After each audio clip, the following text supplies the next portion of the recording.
दा इन्जिनियारनि बिथिङाव जोंनि बर' फरायसायावहाय गोबां मासि होनो जों आदसा खुलुमबाय मानगोनां रायजो राजा नोंथांमोन गिबियावनो दिनै आं सासे भारतनि नोगोरारि जानानै नोंथांमोननो आं मोनसे एबा माखासे आंनि साननाय हनाय बेफोरखौहाय आं नोंथांमोननो बुंफोरनो होननानै फैदों। दा गुबै आंनि जि बुंनांगौ आयदा बे जाहैबाय दा गोबां सोलिफुगासिनो दङ शेड्युल ट्राइब बेखौ लानानै जोंनि आसामावहाय गोबां दावहाफोर बायदि मोनसे सोलिबाय थानायखौ जों गोबाङानो नुनो मोनगासिनो दं। दा खोथाया जाहैबाय जि एसटिनि जि डिमान्ड दा बियो खोब साननो गोनां आरो गिख्रंथाव जानानै फैदों। दा बियो जोंनि सादारन मानसिफ्रा बेखौ बुजिनाय नङा। दा बियो जाहैबाय जोंनि फरायसा बिथांमोन आरो जोंनि जि लाइमोनफोर जोंनि जि इयुनफोर बिसोरनि थाखाय बियो गोबां साननो गोनां बाथ्रा जानानै फैदों।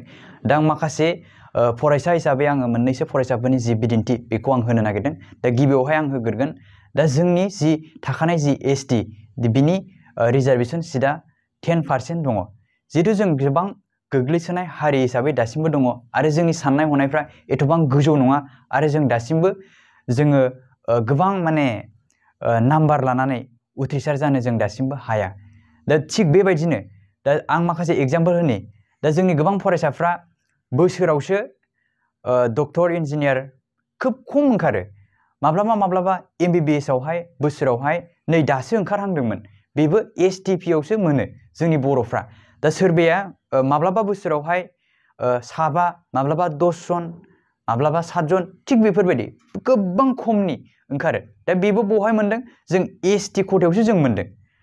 दा थिग बेबायदिनो जोंनि जि इन्जिनियार दा इन्जिनियारनि बिथिङावबो जोंनि बर' फरायसाफ्रा NIT IIT आवहाय गोबां मासि लाहैनो हायाखै, गोबाङा मोनहैयाखै। अबेयाव मोनदों?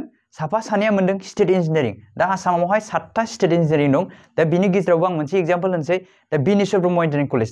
दा बेवहाय ओरैबायदि जायो काउन्सिलिंआवथ' जोंनि बर' फरायसाफ्रा मोनस्राखायानो होनजाखायो माने सानै साथामल' मोनो। बेबो मा नांगौ बायदि ब्रान्सखौ मोना।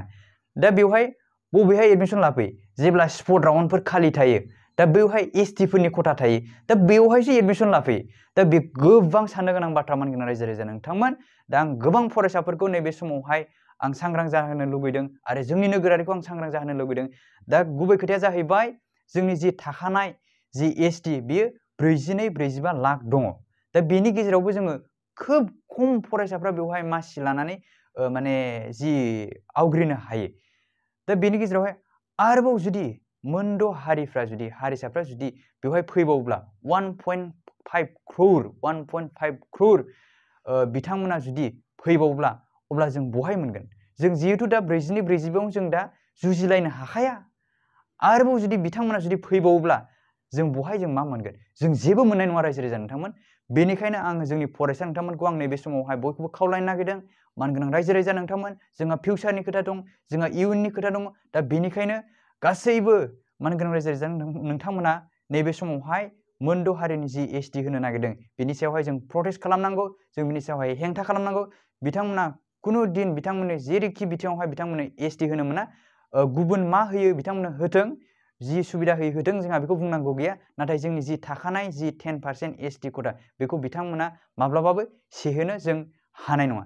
दा ओंखायनो गोबां मानगोनां रायजो राजा नोंथांमोनखौ आं नैबे समावहाय बयखौबो प्रटेस्ट खालामनायावहाय हेंथा होनायावहाय बारसोमफैनो थाखाय आं नैबे समावहाय सासे नोगोरारि जानानै आं बयखौबो खावलायहरदों। गोजोनथों, खुलुमबाय।